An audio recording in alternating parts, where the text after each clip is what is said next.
ಅಂತಾನೆ ಯಾಕೆ ನಿಮಗೆ ಮನಸ್ಸು ಬಂತು ನನ್ನ ಇಟ್ಕೋಬೇಕು? ಲೈಫಲ್ಲಿ ಯಾಕಂತ ಬಂತಂದ್ರೆ ಇದು ಖುಷಿಲಿಂದ ಇರ್ತೀನಿ. ಸ್ನೇಹ ಅಂದ್ರೆ ಸ್ನೇಹ ಒಂದೇ ಮಾಡಬೇಕು, ಬೇರೆ ಥರ ಮಾಡಬಾರ್ದು ಲೈಫಲ್ಲಿ.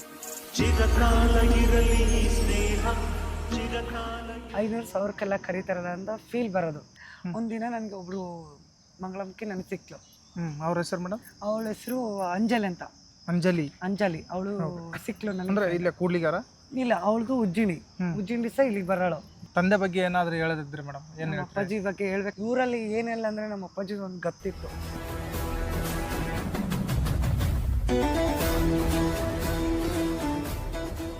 ಮೀಸ ಉಳ್ಕೊಂಡಪ್ಪ ಅಂದರೆ ನಮ್ಮ ಅಪ್ಪ ಬಂದರೆ 4 ಜನ ನೋಡಿ ಕೈ ಎತ್ತಿ ಮುಗಿಯೋರು. ಓಕೆ. ಅದೇ ಥರ ನಾನು ಬೆಳಿಬೇಕಲ್ಲ, ನಮ್ಮ ಅಪ್ಪಾಜಿ ಹೆಸರು ಉಳಿಸ್ಬೇಕಲ್ಲ ಅನ್ನೋದೊಂದು ಡ್ರೀಮ್ ಬಂತು ನನಗೆ.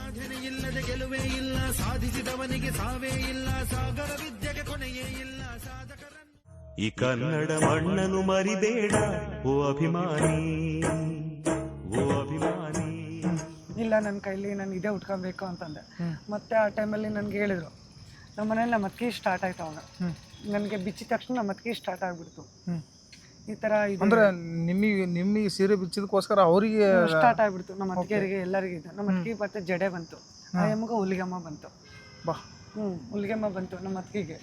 ಆಯಮ್ಮ ಇವಾಗ ಒಂದು ತಪ್ಸಕ್ಕೆ ಹೋಗಿ ಇನ್ನೊಂದು ಕಳ್ಕೊಂತಾರಂತಾರಲ್ಲ, ಅದು ಸತ್ಯ. ಯಾಕಂದ್ರೆ ದೇವ್ರ ಮುಂದೆ ಎಲ್ಲರೂ ಜೀರೋನೇ ಈ ವಿಚಾರದಲ್ಲಿ. ಏನು ಮೇಡಮ್? ಹೌದು ಸರ್, ಸತ್ಯ. ಅದು ಮಾತ್ರ ನಿಜ. ಯಾರಿಗೆ ಅಡ್ಡ ಆದ್ರೆ ಮನುಷ್ಯರಿಗೆ ಅಡ್ಡ ಆಗ್ಬೋದು, ದೇವ್ರಿಗೆ ಅಡ್ಡ ಆಗೋಕ್ಕಾಗಲ್ಲ. ಕರೆಕ್ಟ್. ಯಾರು ಸುಮ್ಮನೆ ಮೇಗಳ ಕರ್ಮ ಮಾತ್ರ ನಮ್ಮನ್ನ ಯಾವತ್ತೂ ಸುಮ್ಮನೆ ಬಿಡೋಲ್ಲ, ಅವ್ರು ಇದು ಮಾಡಿದ್ದು. ಬಟ್ ಆಮೇಲೆ ನನಗೆ ಏನು ಮಾಡೋಕ್ಕೂ ಅಂತ ಯೋಚನೆ ಮಾಡಲಿಲ್ಲ. ನಮ್ಮ ಮನೇಲೆಲ್ಲ ನನ್ನ ತುಂಬ ಕೀಳಾಗಿ ನೋಡ್ತಿದ್ರು. ಮಾಡಲ್ಲ, ಮಾತಾಡಲ್ಲ, ಹಂಗೆ ಯಾರು ಮಾತಾಡ್ತಿದ್ದಿಲ್ಲ, ಊಟ ಕೊಡ್ತಿದ್ದಿಲ್ಲ, ಏನಿದ್ದಿಲ್ಲ. ತುಂಬ ಇದು ಮಾಡ್ತಿದ್ರು. ಇವರೆಲ್ಲ ನನ್ನ ಚೆನ್ನಾಗಿ ನೋಡ್ಕೋಬೇಕನ್ನೋದೊಂದು ಒಂದು ಗುರಿ ಇತ್ತು ನನ್ನ. ಇವರೆಲ್ಲ ನಾನು ಈ ಥರ ಮಾಡ್ತಾ ಇದ್ರಲ್ಲ ಊರಲ್ಲೆಲ್ಲ, ಮತ್ತೆ ಬೇಜಾರಾಗುತ್ತಲ್ಲ. ಮನೇಲೆಲ್ಲ ದೊಡ್ಡವರು ಮನೇಲಿ ಇರ್ತಾರಲ್ಲ.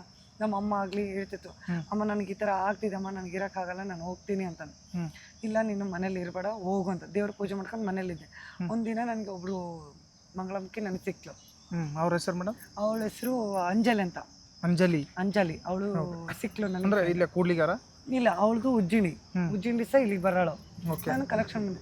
ಏನೇ ನಮ್ಮ ಸಹ ಕರೆದು, ಏನೇ ಜೋಗಮ್ಮ ಅಂತ. ಏನಿಲ್ಲ ಕಣೆ, ನಾನು ಈ ಥರ ಅಂತಂದು. ನಾನು ಅವಳು ಫ್ರೆಂಡ್ ಆಗಿ ಚೆನ್ನಾಗಿದ್ವಿ. ಹೇಳ್ಬೇಕಂದ್ರೆ ಇವತ್ತು ದಿನದಲ್ಲಿ ನನಗೆ ಅವಳು ಇಲ್ಲ. ನನಗೆ ಅವಳು ನೆನ್ಸ್ಕೊಂಡ್ರೆ ಫೀಲ್ ಆಗ್ತೈತೆ. ಅಂದ್ರೆ ಇಲ್ಲ ಅಂತಂದ್ರೆ ಏನು ಮೇಡಮ್? ಅವಳು ದುರ್ಗದಾಗ ಹೋಗ್ಬಿಟ್ಲು. ಓಕೆ. ಅವಳು ನನ್ನ ಜೊತೆ ಎಷ್ಟು ಚೆನ್ನಾಗಿದ್ಲು ಅಂದರೆ, ಒಂದು ಅಣ್ಣ ತಮ್ಮ ಕೂಡ ಇದ್ದಿಲ್ಲ. ನಾವು ಇಬ್ಬರು ಅಷ್ಟು ಚೆನ್ನಾಗಿದ್ವಿ. ಅಷ್ಟು ಪ್ರೆಸೆಂಟ್ ಅಲ್ಲೇ ದುರ್ಗದಾಗಿದ್ದಾಳೆ ಅವಳು. ಯಾವಾಗ ಅಂದ್ರೆ ಅಲ್ಲಿಗೆ ಹೋಗೋದ ಕಾರಣ ಏನು ಮೇಡಮ್?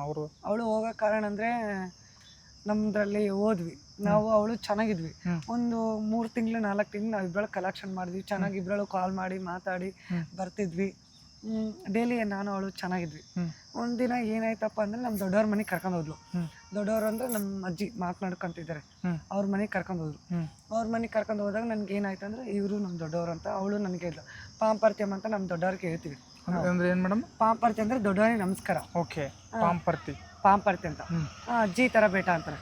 ಅಂದರೆ ಜಿ ಥರ ಬೇಟ ಅಂದರೆ ಒಳ್ಳೇದಾಗ್ಲಿ, 100 ವರ್ಷ ಚೆನ್ನಾಗಿರಂತ. ಆಯ್ತಮ್ಮ, ನಮಸ್ತೆ ಅಂತ ನಾನು ಹೇಳಿದೆ. ಅವಾಗ ಬಂದಿದ್ದಾಳೆ, ಹೆಂಗೆ ಚೆನ್ನಾಗಿರ್ಬೋದು ಬಿಡು ಅಂತ ಹೇಳಿದ್ರು. ಆಮೇಲೆ ನನಗೆ ಏನಾಯ್ತು ಅಂದರೆ, ಅವ್ರ ಮನೆಗೆ ಹೋಗ್ತಾ ಬರ್ತಾ ನಾನು ಅವಳು ಚೆನ್ನಾಗಿದ್ವಿ. ಇಲ್ಲೇ ಕಲೆಕ್ಷನ್ ಮಾಡ್ಕೊತ ಇದ್ವಿ. ಭಾಳ ಕ್ಲೋಸಾಗಿದ್ವಿ. ಹೇಳ್ಬೇಕಂದ್ರೆ ನಾನು ಹೇಳ್ತಿದ್ದೆ, ಇಲ್ಲ ಕಣೆ, ನಾನು ಹೆಣ್ಣು ಆಗಬೇಕು, ನನಗೆ ಭಾಳ ಆಸೆ ಇದೆ ನನ್ನ ಲೈಫಲ್ಲಿ, ನೀನು ಯಾವಾಗ ಹೆಣ್ಣು ಆಗ್ತೀಯ ಅಂತ ನನಗೆ ಹೇಳಿದ್ಲು. ಇಬ್ಬರು ಒಂದೇ ಸಲ ಆಗೋಣ ಬಿಡು, ಈ ಥರ ಬೇಡ, ಈ ಥರ ಹೋಗೋಣ. ನಮ್ಮ ದೊಡ್ಡವ್ರಿಗೆ ಹೇಳಿದ್ವಿ, ಅಮ್ಮ ನಾವು ಆಪ್ರೇಷನ್ ಮಾಡಿಸ್ಕೊಂತೀವಿ ಇಬ್ಬರು ಸೇರಿ ಅಂತಂದ್ವಿ. ಇಬ್ಬರು ಅಮೌಂಟ್ ಜೋಡಿಸ್ರಿ, ಹೋಗೋಣ 1 ಲಕ್ಷ ಅಂತಂದು. ಅಮೌಂಟ್ ಜೋಡಿಸ್ತೀವಿ ತಗೊಳಮ್ಮ ಅಂತಂತ ಹೇಳಿದ್ವಿ. ಜೋಡಿಸಿದ್ವಿ, ನಾವೆಲ್ಲ ಮಾಡಿದ್ವಿ. ನಾವು ಇಲ್ಲೆಲ್ಲ ನಾನು ಅವಾಗ ಒಳ್ಳೆ ನಂದು ನಾನು ಹೇಳ್ತಿದ್ದೆ, ನನಗೆ ಈ ಥರ ಎಲ್ಲ ಇರೋಕ್ಕೆ ಇಷ್ಟ ಆಗಲ್ಲ ಕಣೆ, ನನಗೆ ಚಪ್ಪಲೆಲ್ಲ ಬಡಕ್ಕೆ ಬರಲ್ಲ, ನನಗೆ ಇದೆಲ್ಲ ಮಾಡ್ತಿರ್ತೀನಿ ನಾನು ದೊಡ್ಡವ್ರಿಗೆಲ್ಲ, ಇಲ್ಲೆಲ್ಲ ಹುಡುಗರಿಗೆ ಅವೆಲ್ಲ ಹೆಲ್ಪ್ ಮಾಡ್ತೀನಿ ಅಂತಂದೆ. ಒಳ್ಳೆ ನಂದು ಅವಾಗ ಇದು ಕೆಲಸ. ಓಕೆ. ಇಲ್ಲಿ ನಾನು ಕೂಡಲೆಲ್ಲ ಮೀಸ ಉಳ್ಕೊಂಡಪ್ಪ ಮಗ ನೋಡಿ ಹುಡುಗ ಈ ಥರ ಆಗಿದ್ದಾನಂತೆ ಅಂತ ಹೇಳ್ತಿದ್ರು ನಮ್ಮ ಅಪ್ಪನ ಫ್ರೆಂಡ್ಸ್ ಎಲ್ಲ. ಓಕೆ. ನಮ್ಮ ಅಣ್ಣನ ಫ್ರೆಂಡ್ಸು ಯಾರಾಗಲಿ ಬಂದರೆ ನಾನು ಕೈ ಎತ್ತಿ ಮುಗಿದು ಸುಮ್ಮನೆ ಆಗ್ಬಿಡ್ತಿದ್ದೆ. ಅವ್ರ ಹತ್ರ ದುಡ್ಡು ಕೇಳ್ತಿದ್ದಿಲ್ಲ. ಆ ಟೈಮಲ್ಲಿ ನನಗೆ ಏನಾಯಿತು ಅಂದರೆ, ಅವಳು ನನ್ನ ಸಿಕ್ಕಿದ ತಕ್ಷಣ ನಾವು ನಮ್ಮ ದೊಡ್ಡವ್ರು ಕರ್ಕೊಂಡು ಹೋದ್ರು. ನಮ್ಮ ಮನೇಲೇ ನನ್ನ ದುಡ್ಡು ಕೊಟ್ಟು, ಅವರೇ ಸ್ವಂತ ನಮ್ಮ ಅಣ್ಣ ನಮ್ಮ ಅತ್ತಿಗೆರೆಲ್ಲ ದುಡ್ಡು ಕೊಟ್ಟು ನನ್ನ ಆಪ್ರೇಷನ್ ಮಾಡಿಸಿದ್ರು. ಓಕೆ ಲಿಸ. ಇಲ್ಲ, ಎಷ್ಟು ದಿನ ತಿಂಗೆ ಇರ್ತೀಯ ನೀನು, ಮತ್ತು ಅವಳು ನಮ್ಮ ಫ್ರೆಂಡ್ ಹೇಳಿದ್ಲಲ್ಲ, ಇಬ್ಬರ ಜೊತೆಗೆ ಮಾಡಿಸ್ಕೊಂಡಾರ ಬಿಡ. ನನ್ನ ಹತ್ರ ನೋಡಿ ಅಮೌಂಟ್ ಇಲ್ಲ, 3 ತಿಂಗಳಾಗಿದೆ. ಬಂದ 1 ಲಕ್ಷ ರೂಪಾಯಿ ಹೆಂಗೆ ಜೋಡ್ಸಕ್ಕೆ ನಮ್ಮ ಮನೆಗೆಲ್ಲ ಹೇಳಿದೆ. ನಾವು ಕೊಡ್ತೀವಿ ತಗೋ ಮಾಡಿಸ್ಕೊಂತಂದ್ರು. ಹ್ಞೂ ಅವ್ರು ಕೊಟ್ಟ ತಕ್ಷಣ ನಾವು ಹೋಗಿ ಮಾಡಿಸ್ಕೊಂಬಂದ್ವಿ. ಓಕೆ ಅವಾಗ ಮಾಡಿಸ್ಕೊಂಬಂದ ತಕ್ಷಣ ಅವಳು ಹೋಗ್ಬಿಟ್ಲು. ಒಂದು ತಿಂಗಳು ನನ್ನ ಜೊತೆಗಿದ್ಲು. ಹ್ಞೂ ಆ ತಕ್ಷಣ ಅವಳು ಹೋಗ್ಬಿಟ್ಲು. ಮತ್ತು ನಾನು ಒಬ್ಬಳೇ ಏನು ಮಾಡೋಕ್ಕೂ ಕೂಡ್ಲಿಗಲ್ಲಿ ಇದ್ದಂದು ನಾನು ಸಮಾಜ ಸೇವೆ ಮಾಡ್ಬೇಕನ್ನೋ ಪ್ಲಾನಿಂಗ್ ಬಂತು. ಹ್ಞೂ ನನಗೆ ಸಮಾಜ ಸೇವೆ ಮಾಡ್ಬೇಕನ್ನೋ ಪ್ಲಾನಿಂಗ್ ಬಂತು. ಹ್ಞೂ ನಾನು ಲೈಫಲ್ಲಿ ಏನಾಗಲಿ ಒಂದು ಸಾಧಿಸ್ಬೇಕು, ಈ ಥರ ಎಲ್ಲ ಇರಬಾರ್ದು. ನಮ್ಮ ಸಮುದಾಯದಲ್ಲಿ ಏನಿದ್ದಾರೆ ಮಂಗಳಮುಖಿಯರಿಗೆ ಏನು ಗೌರವ ಕೊಡಬೇಕು ಅನ್ನೋದೊಂದು ಮೈಂಡಲ್ಲಿ ಬಂದುಬಿಡ್ತು ನನಗೆ. ಓಕೆ ಎಲ್ಲರೂ ನೋಡಿದ ತಕ್ಷಣ ಈ ಚೆನ್ನಾಗಿದ್ದಾರಲ್ಲ, ಹಂಗೆ ಇದ್ದಾರಲ್ಲ, ನಾನು ಈ ಥರ ಇರಬೇಕಲ್ಲ, ನಾನು ಒಳ್ಳೆ ಕೆಲಸ ಮಾಡಿದ್ರೆಲ್ಲ ನನ್ನ ಕೈ ಎತ್ತಿ ಮುಗಿತಾರಲ್ಲ ಅಂತ ನನಗೊಂದು ಪ್ಲಾನಿಂಗ್ ಬಂತು. ಓಕೆ ಪ್ಲಾನಿಂಗ್ ಬಂದ ತಕ್ಷಣ ನಾನು ಏನು ಮಾಡಿದೆಪ್ಪ ಅಂದರೆ ನನ್ನ ಅಮೌಂಟ್ ಏನೇನು ಬರುತ್ತೆ ಅದೆಲ್ಲ ಕಲೆಕ್ಟ್ ಮಾಡ್ತಿದ್ದೆ. ಅಂದರೆ ಡೈಲಿ ಎಷ್ಟು ಇವಾಗ ನೀವು ಕಲೆಕ್ಟ್ ಮಾಡ್ತೀರಿ ಮೇಡಮ್? ನಾನು ಅಮೌಂಟ್ ಏನಿಲ್ಲ ಅಂದರೆ ಅಮ್ಮಮ್ಮ ಅಂದರೆ ನಾನು ಮಾಡ್ತೀನಿ, ಒಂದು 15,000 ಮಾಡ್ತೀನಿ. 15,000 ನಿಮ್ಮ ಏನು ಹೊಟ್ಟೆಪಾಡಿಗೆ ಏನು ಪ್ರಾಬ್ಲಮ್ ಇಲ್ಲ ಇಲ್ಲಿ? ಇಲ್ಲ, ನೋ ಪ್ರಾಬ್ಲಮ್, ಆ ಥರ ಏನಿಲ್ಲ. ಬಟ್ ಅದಾದಮೇಲೆ ನೀವು ಅದನ್ನ ಏನು ಉಳಿದಿರೋ ಅಮೌಂಟ್ನ ನೀವು ಸಮಾಜಮುಖಿ ಕೆಲಸಕ್ಕಾಗಿ ನಾನು ಸಮಾಜಮುಖಿ ಕೆಲಸ ಮಾಡ್ತೀನಿ. ಇನ್ನೊಂದು ಏನಪ್ಪ ಅಂದರೆ ನಾನು ಯಾವುದೋ ದುಡ್ಡು ಕೊಟ್ಟರು ಕೂಡ ನಮ್ಮ ಮನೆಗೆ ಯಾರಿಗೆ ಕೊಡಲ್ಲ. ಅವರು ನನ್ನ ಕೇಳಲ್ಲ, ನಾನು ಕೊಡಲ್ಲ. ಅವ್ರು ಇದುವರೆಗಾಗಲಿ ನಾನು ಯಾವತ್ತೂ ಕೇಳಿಲ್ಲ. ಸ್ನೇಹ ಏನಮ್ಮ ಈ ಥರ ಅಮೌಂಟು ಅಂತ ಕೇಳಿದೆ, ಅವರು ಏನು ಹೇಳಲ್ಲ, ನಾನು ಕೇಳಲ್ಲ. ಅವರು ಇದುವರೆಗಾಗಲಿ ನನ್ನ ಹತ್ರ ಯಾರೂ ಕೇಳಿಲ್ಲ. ನಾನಾಗಿ ಕೊಟ್ಟರೆ ಇಸ್ಕೊಂತಾರೆ, ಇಲ್ಲ ಅಂದಿಲ್ಲ. ನಾನು ಕೊಡೋದಿಲ್ಲ, ಅವ್ರಿಗೆ ನಾನು ಇಸ್ಕೊಳಲ್ಲ. ನನಗೆ ಇನ್ನೊಂದು ಏನು ಗೊತ್ತಾ, ಅವ್ರಿಗೆ ಗೊತ್ತಿದೆ ನಮ್ಮ ಮನೇಲೆಲ್ಲ ಆಲ್ರೆಡಿ ಈ ಥರ ಕೆಲಸ ಮಾಡ್ತಿದ್ದಾಳೆ ಬಿಡು ಅಂತ. ನಮ್ಮ ಮನೆ ಹತ್ರ ತುಂಬ ಜನ ಬರ್ತಿರ್ತಾರೆ, ನಾಟಕ ಇದೆ, ಫಂಕ್ಷನ್ ಇದೆ, ಬಂದು ಹೋಗೋಮ್ಮ ಬಾ ಅಂತ ಕಾಲ್ ಮಾಡಿದರೆ ಇವು ಪಿಕ್ ಮಾಡಲ್ಲ, ಡೈರೆಕ್ಟ್ ನಮ್ಮ ಮನೆಗೆ ಬರ್ತಾರೆ. ನಾನು ಅವಾಗ ಸ್ಕೂಲ್ಗಳಿಗೆಲ್ಲ ಹೋಗ್ಬೇಕನ್ನೋದು ಒಂದು ಛಲ ಇತ್ತು ನನಗೆ. ನನ್ನ ನೋಡಿದ ತಕ್ಷಣ 4 ಜನ ಮೆಚ್ಚಬೇಕು, ಆ ಥರ ಇರಬೇಕನ್ನೋದು ನನಗೊಂದು ಖುಷಿ ಆಯಿತು. ಆ ಥರ ಖುಷಿ ಆದಾಗ ನನಗೇನು ಮಾಡೋಕ್ಕೂ ಅಂತ ನನಗಿಲ್ಲೆಲ್ಲ ಬರ್ತಿರ್ತಿದ್ದಲ್ಲ. ಅವಾಗೆಲ್ಲ ನನ್ನ ಕರಿತಿದ್ರು, 500 ಕೊಡ್ತೀಯಾ, ಬರ್ತೀನಿ, ಹಂಗೆ ಹಿಂಗೆ. ನಾನು ಹೇಳ್ತಿದ್ದೆ, ಇಲ್ಲಪ್ಪ ನಾನು ಬರಲ್ಲ, ನನಗೆ ಆ ಥರ ನನಗಿಲ್ಲ, ನಮ್ಮ ಮನೇಲೆಲ್ಲ ನನ್ನ ಬೈತಾರೆ, ನಾನು ಬರೋದಿಲ್ಲ ಅಂತ. ನಾನು ಒಬ್ಬಳೇ ಎಲ್ಲ ಇರ್ತಿದ್ದಿಲ್ಲ, ಯಾರೂ ಬರ್ತಿದ್ದಿಲ್ಲ. ನಾನು ಅಂತಿದ್ದೆ, ಇಲ್ಲಪ್ಪ ನಾನು ಬರಲ್ಲ ಅಂತ. ಎಲ್ಲರೂ ಬರ್ತಾರೆ, ನೀನು ಬರಲ್ಲ ಅಂತ ನಾನು ಹೇಳ್ತಿದ್ದೆ. ನನಗಿಲ್ಲ ಅಂತ, ಅದ್ರ ಮೇಲೆ ಇಂಟ್ರೆಸ್ಟ್ ಇಲ್ಲ, ನಾನು ಒಳ್ಳೆ ಹುಡುಗಿ, ನಾನು ಆ ಥರ ಬರಲ್ಲ ಅಂತ ಮಧ್ಯಾಹ್ನಕ್ಕೆ ಬಿಟ್ಟು ಹೋಗ್ಬಿಡ್ತಿದ್ದೆ. ಯಾರು ಬಂದು ಹೇಳಿದ ತಕ್ಷಣ ನನಗೆ ಆ ಥರ ಬೇಜಾರಾಗೋದು. ಹೆಂಗೆ ಕರೀತಾರಲ್ಲ, 500,000ಕ್ಕೆಲ್ಲ ಕರೀತಾರಲ್ಲ ಅಂತ ಫೀಲ್ ಬರೋದು. ಆ ಟೈಮಲ್ಲಿ ನಾನೆಲ್ಲ ಹೇಳ್ತಿದ್ದೀನಿ, ಅಣ್ಣ ನೋಡೋಣ ನಾನು ಹೆಂಗೆ ಕರೀತಾರೆ ಅಂತ. ನಾನು ಹೇಳ್ತಿದ್ದೆ, ಇಲ್ಲಿ ಬಿಡಮ್ಮ, ಅವರು ಮತ್ತು ನೀನು ಹಂಗಿದೆಯಲ್ಲ ಅದಕ್ಕೆ ಕೇಳ್ತಾರೆ ಬಿಡ. ನಾನು ಹೇಳ್ತಿದ್ದೆ, ಇಲ್ಲ ನಾನು ಸರ್ ನಾನು ಆ ಥರ ಬರೋಕ್ಕೆ ನನಗೆ ಇಷ್ಟ ಇಲ್ಲ, ಆ ಥರ ನನಗೆ ಒಪ್ಪೇ ಇಲ್ಲ, ನನಗೆ ಆ ಥರ ಯಾವತ್ತೂ ಆ ಥರ ಬಗ್ಗೆ ಬಂದಿಲ್ಲ, ಹಂಗೆ ಹಿಂಗೆ. ಹೌದಾ, ಸರಿ ಬಿಡ. ತುಂಬ ಜನ ನನ್ನ ಕೇಳ್ತಿದ್ರು ಬಂದು, ಇಲ್ಲ ಹಂಗೆ ಹಿಂಗೆ, ನಮ್ಗೆ ಇಷ್ಟ ಆಯ್ತು. ಬರ್ತಾ ಬರ್ತಾ ಬರ್ತಾ ನಾನು ಕೆಲಸ ಮಾಡೋದು ನೋಡಿ ಅವರು ಸುಮ್ಮನಾದರು. ಪಾಪ ಹೇಳ್ಬೇಕಂದ್ರೆ ನಾನು ಇದುವರೆಗಾಗಲಿ ಕೇಳಿಲ್ಲ, ಯಾರು ಬಂದು ಬಿಡು ಅವಳು ಹೊಟ್ಟೆಪಾಡಿಗೆ ಅವಳು ಕೇಳ್ತಾಳೆ ಅಂತಂದು ಸುಮ್ಮನಾಗ್ಬಿಡೋರು. ಓಕೆ, ಅಂದರೆ ಇನ್ನು ಏನೇನು ಸಮಾಜಮುಖಿ ಏನೇನು ವರ್ಕ್ ಮಾಡಿರಿ ಮೇಡಮ್ ನೀವು? ನಾನು ಸ್ಕೂಲ್ ಹೋಗ್ತೀನಿ. ಸ್ಕೂಲ್ಗಳಿಗೆ ಏನಿಲ್ಲ ಅಂದರೆ ಮಿನಿಮಮ್ ಸ್ಕೂಲ್ಗಳಿಗೆ ಎಲ್ಲ ಒಂದು 20-30 ಸ್ಕೂಲಿಗೆ ಹೋಗ್ತೀನಿ. ವರ್ಷದಲ್ಲಿ ಎಲ್ಲಾದರೂ ಫಂಕ್ಷನ್ ನಡೀತಂದ್ರೆ ಆ ಸ್ಕೂಲಿಗೆ ಹೋಗಿ ನಾನು ಸುಮ್ಮನೆ ನಾನು ಯಾವ ಸ್ಕೂಲಿಗೆ ಹಂಗೆ ಹೋಗಲ್ಲ, ಬರೋಕ್ಕೆಲ್ಲ ನಾನು ಯಾವುದೂ ಹೋಗಲ್ಲ. ಇಲ್ಲ ಏನಾದರೂ ತೊಗೊಂಡು ಹೋಗ್ಬೇಕು, ಇಲ್ಲ ನಾನು ಸುಮ್ಮನೆ ಹೋಗಲ್ಲ ಯಾವುದೇ ಕೆಲ್ಸಕ್ಕಾದರೆ. ಓಕೆ, ನನಗೆ ಏನಾದರೂ ಬುಕ್ಸ್ ಕೊಡಬೇಕು, ಇಲ್ಲಾಂದ್ರೆ ಏನಾದರೂ ಅಲ್ಲಿ ಇರ್ತಿರ್ತಲ್ಲ ಅದಕ್ಕೆ ಏನಾದರೂ ಅಲ್ಲಿ ಏನಿರುತ್ತೆ ಅದಕ್ಕೆ ಮಾತ್ರ ಮಾಡ್ತೀನಿ. ಸುಮ್ಮನೆ ನಾನು ಹೋಗಲ್ಲ. ಅಂದರೆ ನಿಮಗೆ ಆ ಥರ ಮಾಡ್ಬೇಕಂತಂದು ಛಲ ಬಂದದ್ದು ಯಾವ ಥರ? ನನ್ನ ಮೈಂಡಲ್ಲಿ ಏನಪ್ಪ ಅಂದರೆ ಎಲ್ಲರ ಥರ ನಾನು ಆಗಬಾರ್ದು, ಸಮಾಜ ನಮಗೆ ಒಂದು ಗೌರವ ಕೊಡಬೇಕು. ಓಕೆ, ಕೊಡಬೇಕನ್ನೋದೊಂದು ಮೈಂಡಲ್ಲಿ ಬಂತು ನನಗೆ. ಯಾಕೆ ಬೇಕು ನಿಮ್ಗೆ ಇದೆಲ್ಲ, ದುಡ್ಕೊಂಡು ತಿನ್ಬೋದಲ್ಲ, ಚೆನ್ನಾಗಿರ್ಬೋದು. ನಾನು ಆಮೇಲೆ ಹೇಳ್ತಿದ್ದೆ, ಇಲ್ಲ ಮೇಡಮ್ ನನಗೆ ಇದೊಂದು ಆಸೆ, ನನ್ನ ಮಕ್ಕಳನ್ನ ಬೆಳೆಸ್ಬೇಕನ್ನೋದೊಂದು ಡ್ರೀಮ್ ಇತ್ತು, ಮಾಡ್ಬೇಕನ್ನೋದೊಂದು ಕನಸು ನಂದು. ನನಗೂ ಈ ಥರ ಬೆಳಿಬೇಕನ್ನೋದು ಇದಿದೆ, ಬೆಳೆಸ್ಬೇಕು ಮಕ್ಕಳನ್ನೆಲ್ಲ. ಏನೋ ತಂದೆ ತಾಯಿ ಇಲ್ದವ್ರಿಗೆ, ಬಡವ್ರು ಇದ್ದವರಿಗೆ, ಅವ್ರಿಗೆಲ್ಲ ನನ್ನ ಕೈಲಾಗಿದ್ದು ನಾನು ಮಾಡ್ತೀನಿ, ಇರೋಷ್ಟು ದಿನ ನಾನು ಮಾಡ್ತೀನಿ ಅಂತ ಹೇಳ್ತಿದ್ದೆ. ಹೌದಾ, ಸರಿ ನಾಳೆ ಸ್ಕೂಲಿಗೆ ಬರಮ್ಮಂತ. ಆಗಸ್ಟ್ 15 ಇತ್ತಲ್ಲ, ಹೋಗ್ತಿದ್ದೆ. ಅಲ್ಲಿ ಸ್ಕೂಲಲ್ಲಿ ನಾನು ಹೋಗಿದ ತಕ್ಷಣ ಕಾರ್ ಹಾಕೊಂಡು ನಾನು ಬುಕ್ಸ್ ಎಲ್ಲ ಇಟ್ಕೊಂಡು ಹೋಗ್ತಿದ್ದೆ. ಹೋದಾಗ ಅಲ್ಲೆಲ್ಲ ಟೀಚರ್ ಅನ್ನೋರು, ಏನಮ್ಮ ನೀನು ಈ ಥರ ಅಂತ ನಮ್ಗೆ ಗೊತ್ತಿಲ್ಲ ಅಂತ ಅನ್ನೋದು. ನನಗೆ ಕೇಳ್ತಿದ್ದಿಲ್ಲ. ಅಲ್ಲೆಲ್ಲ ಹೇಳ್ತಿದ್ರು, ಅಕ್ಕಪಕ್ಕದ ಊರವರೆಲ್ಲ ಹೇಳ್ತಿದ್ರು, ಈ ಹುಡುಗಿ ಬಗ್ಗೆ ತುಂಬ ಇದೆ, ಅಲ್ಲಿ ದುಡ್ಡು ಏನು ಕನೆಕ್ಟ್ ಮಾಡ್ತಾರೆ ಅದನ್ನೆಲ್ಲ ದುಡ್ಡು ಮಕ್ಕಳಿಗೆ ಯೂಸ್ ಮಾಡೋದು, ಈ ಹುಡುಗಿ ಏನು ಮಾಡಲ್ಲ ಅಂತ. ಅವರು ಟೀಚರ್ಸ್ ಎಲ್ಲ ಭಾಳ ರೆಸ್ಪಾನ್ಸ್ ಮಾಡಿದ್ರು. ನನ್ನ ಮತ್ತೆ ಗೊತ್ತೈತಲ್ಲ ಅವ್ರಿಗೆ, ಒಂದು 2 ದಿನ ಮುಂಚೆ ಬರ್ತೀನಿ ಅಂದ ತಕ್ಷಣ ಎಲ್ಲರ ಹತ್ರ ತಿಳ್ಕೊತಿದ್ರು, ಈ ಥರ ಸ್ನೇಹ ಅಂತ ಬರ್ತಾರಂತೆ ನಮ್ಮ ಸ್ಕೂಲಿಗೆ, ಹೆಂಗೆ ಏನಂತಂದ್ರು. ಮಂಗಳಮುಖಿ ಇಲ್ಲ, ಅವರು ತುಂಬ ಮರ್ಬಾ ಹುಡುಗಿ ತುಂಬ ಇದು ಮಾಡ್ತಾರೆ, ಹಂಗೆ ಹಿಂಗೆ ಅಂತ ನನಗೆ ಹೇಳೋರು. ಹೌದಾ, ಬರಲಿ ಬಿಡು ನಮ್ಮ ಸ್ಕೂಲಿಗೆ ನೋಡೋಣ ಅಂತ ಹೇಳೋರು. ಅಲ್ಲಿ ಹೋದ ತಕ್ಷಣ ಸಿಕ್ಕಾಪಟ್ಟೆ ರೆಸ್ಪಾನ್ಸ್ ಮಾಡೋರು ನನ್ನ ಪಾಪ. ಚೆನ್ನಾಗಿ ರೆಸ್ಪಾನ್ಸ್ ಮಾಡೋರು. ಮಕ್ಕಳೆಲ್ಲ ಬಂದ ತಕ್ಷಣ ಸ್ನೇಹ ಆಂಟಿ, ಸ್ನೇಹ ಅಕ್ಕ ಅಂತ ತುಂಬ ಕೇರ್ ಮಾಡೋರು. ಅವಾಗ ಕಿರಣ್ ಅನ್ನೋದು ನಾನು ಬದಲಾಗ್ಬಿಡ್ತು ನನ್ನ ಲೈಫಲ್ಲಿ. ನಿಮ್ದು ಇನ್ನೊಂದು ಏನು ಮೇಡಮ್ ಅಂದರೆ, ಕಿರಣ್ನಿಂದ ಸ್ನೇಹ ಆದ್ರಲ್ಲ ಅದು ಆ ದಿನ ಯಾವ ಥರ ಇತ್ತು ಮೇಡಮ್ ನಿಮ್ಗೆ? ಆ ದಿನ ನನಗೆ ಭಾಳ ಖುಷಿ ಅನಿಸ್ತಿತ್ತು. ನೋಡು, ನಾನು ಕಿರಣ ಹೋಗಿ ಸ್ನೇಹ ಅದೆಲ್ಲ ಓಕೆ. ನನ್ನ ಲೈಫಲ್ಲಿ ಈ ಥರ ಸ್ನೇಹ ಅಂತಾನೆ ಯಾಕೆ ನಿಮಗೆ ಮನಸ್ಸು ಬಂತು ನನ್ನ ಇಟ್ಕೋಬೇಕು? ಲೈಫಲ್ಲಿ ಯಾಕಂತ ಬಂತಂದ್ರೆ ಇದು ಖುಷಿಲಿಂದ ಇರ್ತೀನಿ. ಎಲ್ಲರೂ ಥರ ಇದು ಬೇಡ, ನನ್ನ ಹೆಸರು ಬೇರೆ ಡಿಫ್ರೆಂಟ್ ಇರಬೇಕು. ಸ್ನೇಹ ಅಂದರೆ ಸ್ನೇಹ ಒಂದೇ ಮಾಡಬೇಕು, ಬೇರೆ ಥರ ಮಾಡಬಾರ್ದು.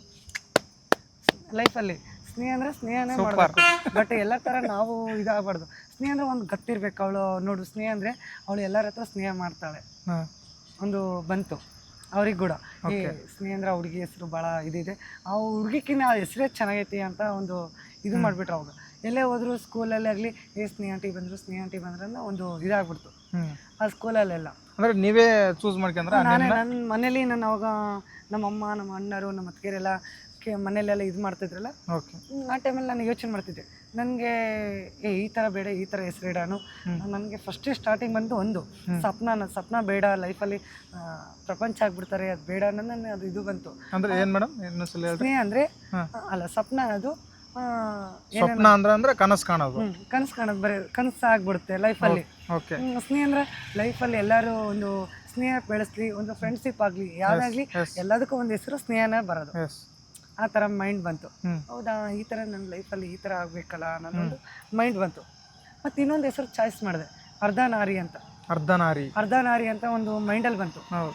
ಅರ್ಧನಾರಿ ಅಂದರೆ ಮತ್ತೆ ಅರ್ಧನಾರಿ ಅಂದರೆ ಅವಾಗ ಮೈಂಡಲ್ಲಿ ಬಂತು, ಬೇಡ ಇದು ಹೆಸರು ಅರ್ಧನಾರಿ ಅಂದರೆ ಇವಳು ಅರ್ಧನಾರಿನೇ ಬಿಡು ಅಂತ ಎಲ್ಲರೂ ತಿಳ್ಕೊಂಬಿಡ್ತಾರೆ ಅನ್ನೋದು ಇದು ಬಂತು. ಆಮೇಲೆ ಅದು ಬೇಡ ಅಂತಂದು ಸ್ನೇಹನೇ ನಾನು ಪರ್ಮನೆಂಟ್ ಅಂತ ಇಟ್ಕೊಂಡ್ರ ಅಂತ ಹೇಳಿದೆ. ಒಂದಿನ ನಾನು ಬಸ್ಸಲ್ಲಿ ಹೋದೆ. ಒಂದಿನ ಬಸ್ಸಲ್ಲಿ ಹೋದಾಗ ನನಗೇನಾಯ್ತು ಅಂದರೆ, ಎಲ್ಲಿಂದ ಎಲ್ಲಿ ಪ್ರಯಾಣ? ಇಲ್ಲಿಂದ ಹೊಸಪೇಟೆಗೆ ಹೋದೆ, ನಮ್ಮ ಅಕ್ಕಾರ ಮನೆಗೆ ಹೋಗೋಣ ಅಂತ ಹೊಂಟೆ. ನನ್ನ ಲೈಫಲ್ಲಿ ಏನಾಯ್ತು ಅಂದರೆ, ಅವಾಗ ಇದಾಯಿತು, ಬೇಡ ಸ್ನೇಹ ಅಂತ ಇತ್ತಲ್ಲ, ನಾನು ಆಧಾರ್ ಕಾರ್ಡ್ ಚೇಂಜ್ ಮಾಡ್ತೀಯ ಅಂತ ಬಸ್ ಹತ್ತಿದಾಗ ಆಧಾರ್ ಕಾರ್ಡ್ ಚೇಂಜ್ ಮಾಡ್ತೀನಮ್ಮ ಅಂತ. ಇಲ್ಲ ಸರ್ ತಗೊಳ್ಳಿ ಅಂತಂದು. ಕಿರಣ ಇದೆಲ್ಲಮ್ಮ ಮತ್ತೆ ಹೆಂಗೆ ಕೊಡೋಣ? ಇಲ್ಲ ಸರ್, ನಾನು ಸ್ನೇಹ ಅಂತಲೇ ಇರೋದು, ಸ್ನೇಹನೇ ಕೊಡ್ರಿ ಅಂತಂದು. ಇಲ್ಲಮ್ಮ ಹೆಂಗೆ ಕೊಡೋಕ್ಕಾಗುತ್ತೆ ಅಂತಂದು. ಇಲ್ಲ ಸರ್, ನಂದು ಇರೋದೇ ಇದೆ ಅಂತಂದು. ಹೌದಾ ಅಂತಂದು.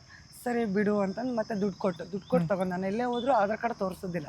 ಅವರು ಹೇಳಿದ್ರು, ನೀನು ಹುಡುಗಿ ಥರ ಇದೆಯಾ, ಆಧಾರ್ ಕಾರ್ಡ್ ಕೊಡು ಅಂದು. ನಾನು ಇಲ್ಲ ಸರ್, ನಾನು ಆಧಾರ್ ಕಾರ್ಡ್ ಕೊಡೋಲ್ಲ, ದುಡ್ಡು ಕೊಡ್ತೀನಿ ತಗೋ. ಇಷ್ಟೆಲ್ಲ ಚೆನ್ನಾಗಿದೆ, ಹಿಂಗೆಲ್ಲ ಇದೆಯಾ, ನೀನು ಯಾಕೆ ದುಡ್ಡು ಕೊಟ್ಟು ಇದು ಮಾಡೋಕೆ, ಆಧಾರ್ ಕಾರ್ಡ್ ಕೊಡ್ಬೋದಿಲ್ಲ, ಎಲ್ಲ ಥರ ನೀನು ಅಂದ. ಇಲ್ಲ ಸರ್, ನಾನು ಆಧಾರ್ ಕಾರ್ಡ್ ಕೊಡಲ್ಲ, ಇದನ್ನು ಇವಾಗಲೂ ನಾನು ಆಧಾರ್ ಕಾರ್ಡ್ ಕೊಡಲ್ಲ. ಆಧಾರ್ ಕಾರ್ಡ್ ಇದನ್ನ ಚೇಂಜ್ ಮಾಡಿಸಲ್ಲ. ಇಲ್ಲ, ನನ್ನ ಲೈಫಲ್ಲಿ ಏನು ಗೊತ್ತಾ, ನಾನು ಚೇಂಜ್ ಆಗಿದ್ದಲ್ಲಿ ನಾನು ಆಧಾರ್ ಕಾರ್ಡ್ ಚೇಂಜ್ ಮಾಡಿಸ್ಬಾರ್ದು ಅಂತ ನನ್ನ ಡ್ರೀಮ್. ಹೌದಲ್ಲ, ಕರೆಕ್ಟ್. ನನ್ನ ಲೈಫಲ್ಲಿ ನಾನು ಚೇಂಜ್ ಆಗೋದ್ರಲ್ಲಿ ನನ್ನ ಆಧಾರ್ ಕಾರ್ಡ್ ಚೇಂಜ್ ಆಗಬಾರ್ದು. ಅದನ್ನಾದ್ರೆ ಶಾಶ್ವತವಾಗಿ ಅದನ್ನೇ ಇರಲಿ ಲೈಫಲ್ಲಿ. ಮತ್ತೆ ಫ್ರೆಂಡ್ಶಿಪ್ ಬಿಟ್ಟೋಗ್ತಾರೆ, ತಂದೆ ತಾಯಿ ಬಿಟ್ಟೋಗ್ತಾರೆ, ಅಕ್ಕ ತಂಗಿ ಎಲ್ಲ ಬಿಟ್ಟೋಗ್ತಾರೆ, ಆಧಾರ್ ಕಾರ್ಡ್ ಎಲ್ಲಿ ಬಿಟ್ಟೋಗಲ್ಲ. ಕರೆಕ್ಟ್. ಇದು ಜೊತೆಗೆ ಎದ್ದಾರೆ ಎಲ್ಲರೂ ಬಿಟ್ಟೋಗ್ತಾರೆ, ಬಟ್ ಆಧಾರ್ ಕಾರ್ಡು ಶಾಶ್ವತ. ನೀವಿರೋ ಮಟನ ಆಧಾರ್ ಕಾರ್ಡ್ ಕಡ್ಡಾಯ. ಕಡ್ಡಾಯ ಹಂಗೆ ಇರುತ್ತಲ್ಲ. ಆಧಾರ್ ಕಾರ್ಡ್ ನಾನು ಚೇಂಜ್ ಮಾಡಿಸಿಲ್ಲ. ನನ್ನ ಲೈಫಲ್ಲಿ ಏನು ಗೊತ್ತಾ, ಇದು ನಾನು ಚೇಂಜ್ ಆಗೋದಲ್ಲ, ನನ್ನ ಆಧಾರ್ ಕಾರ್ಡ್ ಚೇಂಜ್ ಆಗಲೇಬಾರ್ದು ಅಂತ ಎಲ್ಲರೂ ಕೇಳಿದ್ರು. ಈಗ ಅದ್ರ ಸತಿ ನೀವು ಬಸ್ ಟಿಕೆಟ್ನ ಪ್ರೈಸ್ ಕೊಟ್ಟು ಆಧಾರ್ ಕಾರ್ಡ್ ಕೊಡ್ತೀನಿ. ಆಧಾರ್ ಇವಾಗ ಕೊಟ್ಟರು ಕೂಡ ಅವ್ರು ಹೇಳ್ತಾರೆ, ಸ್ನೇಹ ಹೆಂಗಿದ್ರು ಗೊತ್ತಿದೆ ಇಲ್ಲೆಲ್ಲ ಆಲ್ಮೋಸ್ಟು, ನಾನು ಹುಡುಗಿ ಈ ಥರ ಕೆಲಸ ಮಾಡ್ತಾ ಬಿಡು, ಆಧಾರ್ ಕಾರ್ಡೇ ಕೇಳಲ್ಲ ಅವರು. ಕೇಳಲ್ಲ ಸುಮ್ಮನೆ ಆಗ್ತಾರೆ. ಏನಮ್ಮ ಸ್ನೇಹ ಚೆನ್ನಾಗಿದೆ ಅಂತ. ಸರ್ ಚೆನ್ನಾಗಿದೆ, ಇಷ್ಟೇ. ಎಲ್ಲರೂ ಕೇಳ್ತಿರ್ತಾರೆ. ತಂದೆ ಬಗ್ಗೆ ಏನಾದರೂ ಹೇಳೋದಿದ್ರೆ ಮೇಡಮ್ ಏನು? ನಮ್ಮ ಅಪ್ಪಾಜಿ ಬಗ್ಗೆ ಹೇಳ್ಬೇಕಂದ್ರೆ, ಮಾಧ್ಯಮದ ಮುಖಾಂತರ ನಮ್ಮ ಅಪ್ಪಾಜಿ ನಮ್ಮ ಮನೇಲಿ ಹೇಳ್ಬೇಕಂದ್ರೆ, ನಮ್ಮ ಅಪ್ಪಾಜಿ ಒಂದು ತುಂಬ ಸಪೋರ್ಟ್ ಮಾಡ್ತಿದ್ರು. ಊರಲ್ಲಿ ಏನೆಲ್ಲ ಅಂದರೆ ನಮ್ಮ ಅಪ್ಪಾಜಿ ಒಂದು ಗತ್ತಿತ್ತು. ನಮ್ಮ ಅಪ್ಪಾಜಿ ಅಂದರೆ ಮೀಸ ಉಳ್ಕೊಂಡಪ್ಪ ಅಂದರೆ, ನಮ್ಮ ಅಪ್ಪ ಬಂದರೆ 4 ಜನ ನೋಡಿ ಕೈ ಎತ್ತಿ ಮುಗಿಯೋರು. ಅದೇ ಥರ ನಾನು ಬೆಳಿಬೇಕಲ್ಲ, ನಮ್ಮ ಅಪ್ಪಾಜಿ ಹೆಸರು ಉಳಿಸ್ಬೇಕಲ್ಲ ಅನ್ನೋದೊಂದು ಡ್ರೀಮ್ ಬಂತು ನನಗೆ. ಯಾವಾಗ ಕಿರಣ್ಣಿಂದ ಸ್ನೇಹ ಕನ್ವರ್ಟ್ ಆದಮೇಲೆ, ಅವಾಗ ಕನ್ವರ್ಟ್ ಆದಮೇಲೆ ನಮ್ಮ ಅಪ್ಪಾಜಿ ಥರ ನಾವು ಬೆಳೆಸ್ಬೇಕಲ್ಲ, ನಮ್ಮ ಅಪ್ಪಾಜಿ ಅಂತಿಲ್ಲ, ನಾನಾದರೂ ಬೆಳೆಸ್ಬೇಕಲ್ಲ ಅನ್ನೋದೊಂದು ಮೈಂಡ್ ಬಂತು. ನಮ್ಮ ಮನೇಲೆಲ್ಲ ಬೈತು, ದುಡ್ಡು ವೇಸ್ಟ್ ಮಾಡಬೇಡ, ದುಡ್ಡು ಇಟ್ಕೋ, ನೀನು ಚೆನ್ನಾಗಿರೋ ಅಂತ ಹೇಳಿ. ನಾನು ಹೇಳಿದೆ, ದುಡ್ಡು ಇಟ್ಕೊಂಡು ಏನು ಮಾಡೋಕ್ಕೂ? ಕರೆಕ್ಟ್. ಯಾರಿಗೋಸ್ಕರ ಬೆಳೆಸ್ಬೇಕು? ಗೋಲ್ಡ್ ತಗೊಂಡ್ರೆ ಅದು ಒಂದು ನಿಂಚಲ್ಲಿ ಸತ್ತೋದ್ರು ಕೂಡ ಯಾರು ತಗೊಂತಾರೆ? ಹೊಲ ಮನೆ ತಗೊಂಡ್ರೆ ಏನು ಮಾಡ್ತಾರೆ? ಅದು ನಮ್ಗೆ ಬೇಡ, ನನಗೆ ಬೇಡ. ನನಗೆ ಅದ್ರ ಮೇಲೆ ಯಾವುದೋ ಆಸೆ ಇಲ್ಲ, ನನಗೆ ಬೇಡ. ಅದು ಯಾವುದು ಏನೋ 4 ಜನತಾಗ ಹೋದಾಗ ಇಟ್ಕೋಬೇಕು, ಅದು ಎಷ್ಟು ಮಾತ್ರ ಇಟ್ಕೋಬೇಕು. ಅಷ್ಟು ಬಿಟ್ಟು ಎಲ್ಲ ತಗೊಂಡು ಏನು ಮಾಡೋದು? ನಾನು ಏನಾದರೂ ಒಂದು ಹೆಸರು ಮಾಡೋಕ್ಕೂ, ನಮ್ಮ ಅಪ್ಪಾಜಿ ಹೆಸರು ಥರ ನಾನು ಒಂದು ಮಾಡ್ಬೇಕನ್ನೋದು ಒಂದು ಮೈಂಡ್ ಬಂತು. ನಾನು ಇವಾಗ ಏನು ಕೆಲಸ ಮಾಡ್ತಾಯಿದ್ದೀನಿ, ಎಲ್ಲರೂ ನೋಡಿ ಮೆಚ್ಚಬೇಕು. ನನ್ನ ನೋಡಿ ಎಲ್ಲರೂ ಸ್ನೇಹ ಅನ್ನೋದು ಒಂದು ಗಂಡೋಗಿ ಹೆಣ್ಣಾಗಿದೆಯಲ್ಲ, ಮಂಗಳಮುಖಿ ಅನ್ನೋದು ಹೆಣ್ಣು ಅಂತ ಇವಳು ಪ್ರೂವ್ ಮಾಡಬೇಕು. ಅದು ನನ್ನ ಒಂದು ಆಸೆ. ನನ್ನ ಲೈಫಲ್ಲಿ ಎಲ್ಲರೂ ಸಮಾಜದಲ್ಲಿ ಏನು ಕೊಡ್ತಾರೆ ಗೌರವ, ನನಗೂ ಅದಕ್ಕೆ ಕೊಡಬೇಕನ್ನೋ ನನಗೂ ಒಂದು ಡ್ರೀಮು. ನೋಡೋಣ, ನನ್ನ ಕೈಲಿ ಎಷ್ಟಾಗುತ್ತೆ ಅಷ್ಟು ಸಹಾಯ ಮಾಡ್ತೀನಿ. ನಾನು ಇರೋವಷ್ಟು ದಿನ ಆಗಲಿ ಯಾವತ್ತೂ ನಾನು ಸಮಾಜಮುಖಿ ಕೆಲಸ ಮಾತ್ರ ನಾನು ಬಿಡೋದಿಲ್ಲ, ಅದೆಷ್ಟು ಕಷ್ಟ ಆಗಲಿ. ಈ ಕನ್ನಡ ಮಣ್ಣನ್ನು ಮರಿಬೇಡ ಓ ಅಭಿಮಾನಿ.